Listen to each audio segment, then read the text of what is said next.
Avis vascular centre మన దేశంలోనే the best varicose vein hospital. ఇప్పుడు విజయ్ గారు ఆ రోజు మీరు అనుకుని ఉండరు బహుశా సీఎం అవుతారని చెప్పి. ఆ! సో వారితో వర్కింగ్ ఎక్స్‌పీరియన్స్ ఈ 2 ఇండస్ట్రీ వర్గాల్లో మీరు చూసిన మేజర్ డిఫరెన్స్ ఏంటండి వర్కింగ్ స్టైల్స్‌లో? పవర్ స్టార్ పవన్ కళ్యాణ్ గారు ఎలా ఉంటారో, విజయ్ కూడా అలాగే ఉంటాడు. చాలా షైగా సిగ్గుపడుతూ చాలా తక్కువగా మాట్లాడతారని అసలు చాలా విన్నాను. తక్కువండి. పవన్ కళ్యాణ్ గారు నుంచి ఈయన్ని చూస్తే ఇద్దరు కార్బన్ కాపీ అనుకుంటారు. హుహు.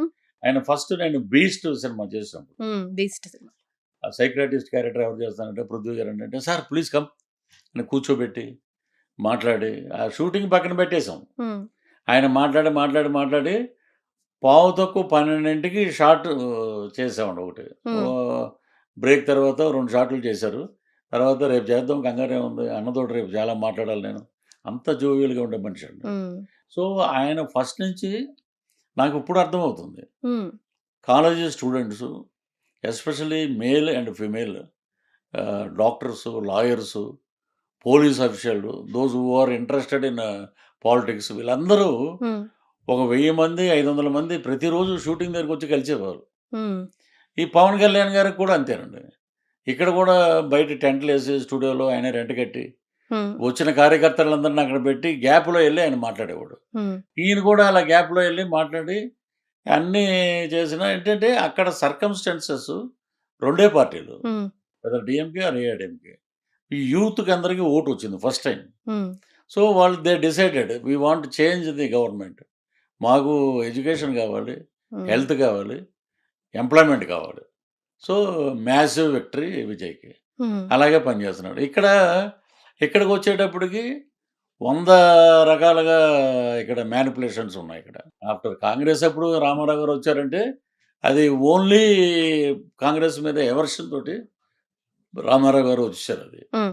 తర్వాత ఏస్తే రాజశేఖర రెడ్డి గారికెయ్యాలి. హ్మ్. లేతే చంద్రబాబు గారికెయ్యాలి.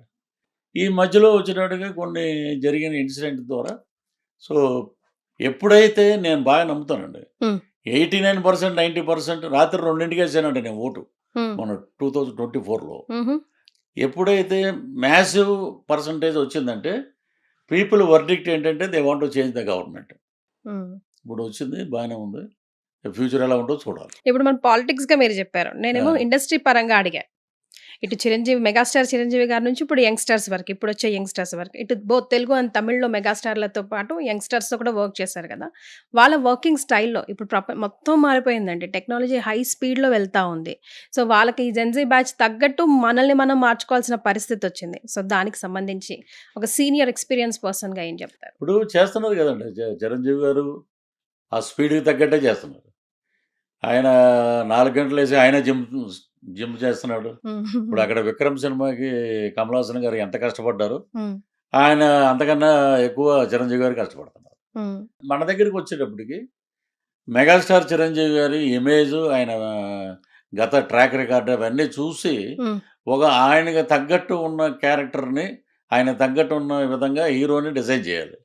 ఇప్పుడు అక్కడికొచ్చేటప్పటికి అక్కడ పీపుల్ ఏంటంటే దే యాక్సెప్ట్.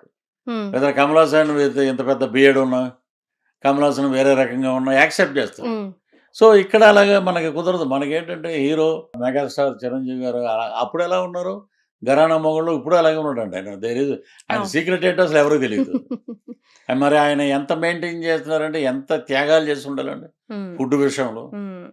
సో, అక్కడికి ఇక్కడికి స్పీడ్ బానే ఉందండి. మన హ్మ్. సినిమాలు గూడా తమిళ్‌లో రీమేక్ అవుతున్నాయి. హ్మ్. సో, ఇంకా స్పీడ్ అంటే ఇప్పుడేంటంటే మన హీరోలకి కమిట్మెంట్‌లు ఇప్పుడు 'పెద్ది' చేశారు. హ్మ్. 'రామ్ చరణ్' గారు. హ్మ్. మొత్తం ఆల్ ఓవర్ ఇండియా మాట్లాడుకుంటుంది సినిమా గురించి. హ్మ్. సో, తమిళ్‌లో కూడా 'రామ్ చరణ్' లాగా మనం చేయాలి. 'ఎన్టీఆర్' లాగా చేయాలి. 'చిరంజీవి' గారిలాగా చేయాలని వాళ్ళకే ఉందండి తపన. బట్ రెండూ ఒకటే. అక్కడ హ్మ్. హెచ్చుతగ్గులు అక్కడ తమిళ్‌కి, తెలుగుకి నేను అబ్జర్వ్ చేసిందేంటంటే అక్కడ ఎక్కువ బొట్లు, గిట్లు పెట్టుకొనుంటారు. ఇక్కడ లేదని గాదు. షూటింగ్ మొత్తం ఎటు చూసినా గూడా మనకి ఎక్కడో చోట దైవత్వం ఉన్న మనుషులు కనపడతారు అంతే. హ్మ్. అదే తేడా నేను గమనించింది. మిగతా అన్ని రకాలుగా మన తెలుగు వాళ్ళని బాగా గౌరవిస్తారు. హ్మ్. ఫుడ్ విషయంలో గానీ, అకామిడేషన్ విషయంలో గానీ, అన్ని రకాలుగా గౌరవిస్తారు. తెలుగు అంటే తమిళ్ గూడా పడి చచ్చిపోతారు. హ్మ్. అది. సార్ ఇన్ని వైవిధ్యభరితమైన పాత్రలు మీరు పోషించారు గదా! ఆల్‌మోస్ట్ ఎన్ని క్యారెక్టర్స్, ఎన్ని సినిమాలు చేసుంటారు సార్? 218 ఎన్నో ఉన్నాయట అంతే. సో, ఇన్ని క్యారెక్టర్స్‌లో ఆల్ టైమ్ ఫేవరెట్ పాత్ర మీది ఏది? ఎందుకు? అండ్ ఈ సినిమాలో ఈ పాత్ర చేయకుండా ఉండుంటే బావుండేది. అనవసరంగా చేశానురా అనుకున్నారా? ఒక సినిమా కోసం ఆదిలాబాదు ఫారెస్ట్‌కి పంపించాడు కృష్ణవంశీ గారు. హ్మ్. అక్కడికెళ్ళి శ్రీఆంజనేయం. హ్మ్. దాంట్లో వెయిట్ పుటప్ అవ్వాలండి బాగా. హ్మ్. 100 కేజీల పైన ఉండాలిరా నువ్వు, ఇలా ఉండాలి మృగంలాగా. ఏంటో ఆయన చెప్పడం గురువుగారు మనకి మన డైరెక్టరు, ఒక్కో డైరెక్టర్ నేనెళ్ళి అక్కడికెళ్ళి మొత్తం వాళ్ళు చేసే మేనరిజాలన్నీ ఎలాగా వాడు మంత్రాలు చేస్తాడు. అసలు ఒరిజినల్‌గా మంత్రగాడు హ్మ్. అంత పర్సనాలిటీలో ఉండరండి. ఉండరు. మన 'ధనరాజ్' ఆర్టిస్ట్ ఉన్నాడు చూసారా? హ్మ్. అలా ఉంటారు. హ్మ్. ఏదో ట్రాన్స్‌లో ఉంటాడు. ఏదో ఇలాగా అనుకుంటూ ఉంటారన్నమాట. గట్టిగా గాలేస్తే ఊడిపోయేటట్టు. ఆ! వాళ్ళ దగ్గర ఎక్కువ సేపు కూర్చున్న డేంజరే. హ్మ్. నేనప్పటికి ఆంజనేయ స్వామి డాలర్ కట్టుకొని వెళ్ళమన్నారు అందరూ. హ్మ్. అలా వెళ్ళి 2, 3 సార్లు చూసి వాడేంటంటే ఎక్కువ నైట్‌లు మెలకువగా ఉంటారండి. హ్మ్. డేలో నిద్రపోతుంటాడు. హ్మ్. అదే కాన్సెప్ట్ దీంట్లో పెట్టాడాయన. అచ్చా! వీడు ఏదడిగినా కూడా ఇలాగా ఇలా ఇలా ఉండి అప్పుడు కళ్ళు ఇలా ఓపెన్ చేస్తాడు. హ్మ్. నాకైతే సినిమా బ్రహ్మాండమైన పేరొచ్చిందండి. సినిమా చూస్తున్నాం తిరుపతిలో. హ్మ్. తిరుపతిలో ఫస్ట్ డే. ఫుల్ అయిపోయి ఉన్నారు జనం. నేను వచ్చి గుమ్మం దగ్గర నిలబడ్డా. హ్మ్. ఈ లోపలికి వస్తారన్నమాట. ఒక సీట్ ఉంది కూర్చోండి సార్ అన్నారు. ఫ్యామిలీ ఎవరో. వాళ్ళ వెనకాలే నేను ఉన్నాను. చిన్న పిల్లోడు ఉన్నాడు. హ్మ్. అక్కడ కరెక్ట్‌గా మాంత్రికుడు రాగానే వాడు వెనకాల నా వెనకాల తిరిగి చూసి గొర్రుమని ఏడుస్తున్నాడు. అప్పుడు పక్కన ఉండి సార్ మీరు ఒక పని చేయండి సార్ డిస్టర్బ్ అవుతుంది. వాడు ఏడుస్తాడు. మీరు కొంచెం బయటికెళ్తే బావుంటది. నేననుకున్నా అబ్బా! మన క్యారెక్టర్ సాటిస్ఫై అయింది మరే. అని చెప్పి వర్క్ సాటిస్ఫాక్షన్. ఓకే అనుకున్నామండి. తర్వాత సినిమా అది అనుకోని విధంగా రకరకాల పడీలేసి ఏదో యావరేజు పెద్ద హిట్ అనుకున్నది అలా అయిపోయింది. హ్మ్. ఇక చెయ్యకూడదనే క్యారెక్టర్ అంటే ఒక సినిమాకి నన్ను మేకప్ అన్నీ చేసి కూర్చోబెట్టి మలయాళం దేవడదిచ్చాడు. హ్మ్. ఇద్దరికి ఒకే కాస్ట్యూమ్స్. హ్మ్. అదేంటండి అతనొచ్చాడు నాకు కూడా అడ్వాన్స్ ఇచ్చారు కదా! అతను. లేదండి బ్రేక్ టైమ్ వరకు వెయిట్ చేయండి అన్నారు. సరే రాక రాక మనకి అవకాశం వచ్చిందని చెప్పి నేను వెయిట్ చేస్తున్నా. సార్ మీకు ప్యాకప్ చెప్పారండి. ఈ సినిమాలో దేవనే కంటిన్యూ అవుతాడు. ఓహ్! సరే అండి. థ్యాంక్ యూ అండి. డైరెక్టర్ గారి ఒపీనియన్ అది అని చెప్పి నేను మేకప్ తీసేసి ఫస్ట్ టైము ఎంఆర్ఎఫ్ రేసులు అవి ఉంటాయి. సికింద్రాబాద్‌లో షూటింగ్ అది. హుహు. నా పల్సర్ బైక్ కొని 1 మంత్ అయిందప్పుడు. హ్మ్.